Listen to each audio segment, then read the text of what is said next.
নমস্কার বন্ধুরা, আজ আমি তৈরি করেছি গন্ধরাজ কাতলার একটা রেসিপি। তার জন্য এখানে 4 পিস কাতলা মাছ নিয়েছি। মাছগুলো ভালো করে ধুয়ে নেওয়ার পরে এবারে এর মধ্যে দিয়ে দেব পরিমাণ মতো লবণ। আমি এখানে 4 পিস ব্যবহার করেছি, আপনারা চাইলে কম বা বেশিও করতে পারবেন। সাথে একটা গন্ধরাজ লেবু নিয়েছি। লেবুটা ভালো করে ধুয়ে নিয়ে 4 ফালি করে নিয়েছি। এবারে একটা ফালি রস দিয়ে দেব মাছের মধ্যে।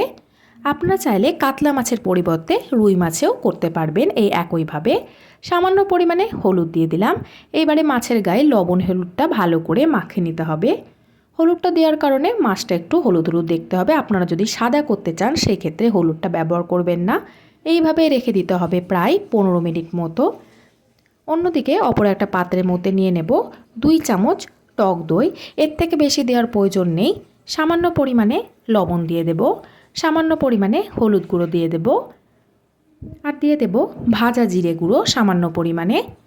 1 চা চামচ মতো আদা বাটা দিয়ে দেব। এইবারে সমস্ত কিছু ভালো করে মিশিয়ে নিতে হবে।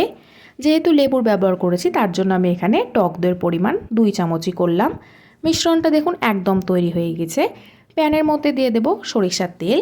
তেলটা ভালো করে গরম করে নেওয়ার পরে লবণ হলুদ মাখিয়ে নেওয়া মাছগুলো দিয়ে দেব তেলের মধ্যে একে একে।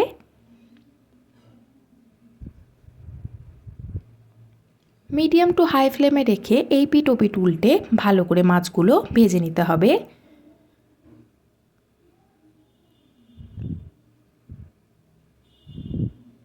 মাছগুলো বেশ কড়া কড়া করেই ভেজে নেব।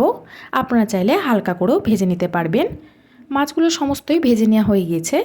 এবার আমি গ্যাসের ফ্লেমটা একদম লো ফ্লেমে রেখে দিয়ে এর মধ্যে দিয়ে দেব 4টে চিড়ে নেওয়া কাঁচা লঙ্কা। লঙ্কাগুলো আমি মাছের মধ্যেই দিয়ে দেব, মাছগুলো তুলে নেওয়ার কোনো প্রয়োজন নেই। এইভাবে চারদিকে মাছগুলো ছড়িয়ে দিয়ে লঙ্কাগুলো তেলের মধ্যেই দিয়ে দেব। 1 মিনিট মতো নাড়াচাড়া করে নেওয়ার পরে টক দইয়ের মিশ্রণটা মাছের ওপরে এইভাবেই দিয়ে দিতে হবে। লো ফ্লেমে রেখে দিয়ে টক দইয়ের মিশ্রণটা অবশ্যই ব্যবহার করবেন। সামান্য পরিমাণে বাটি ধুয়ে নেওয়া জল দিয়ে দেব। মাছের ঝোল খুব একটা বেশি হবে না, গা লাগা লাগাই হবে, তার জন্য সামান্য পরিমাণে জলের ব্যবহার করেছি।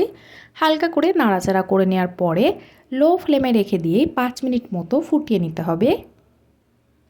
মাছগুলো প্রায় 5 মিনিট মতো ফুটিয়ে নিয়েছি। এবারে গ্যাসের ফ্লেমটা অফ করে দেব। দিয়ে দেব এর মধ্যেই অর্ধেকটা পরিমাণে গন্ধরাজ লেবুর রস। লেবুর রসটা দেওয়ার সময় অবশ্যই গ্যাসের ফ্লেমটা অফ করে নিয়ে ব্যবহার করবেন। এইভাবেই ঢাকা দিয়ে রেখে দেব প্রায় 5 মিনিট মতো। তাহলে একদম তৈরি হয়ে যাবে গন্ধরাজ কাতলার রেসিপি। আপনারা চাইলে খুব সহজেই তৈরি করে ফেলতে পারবেন।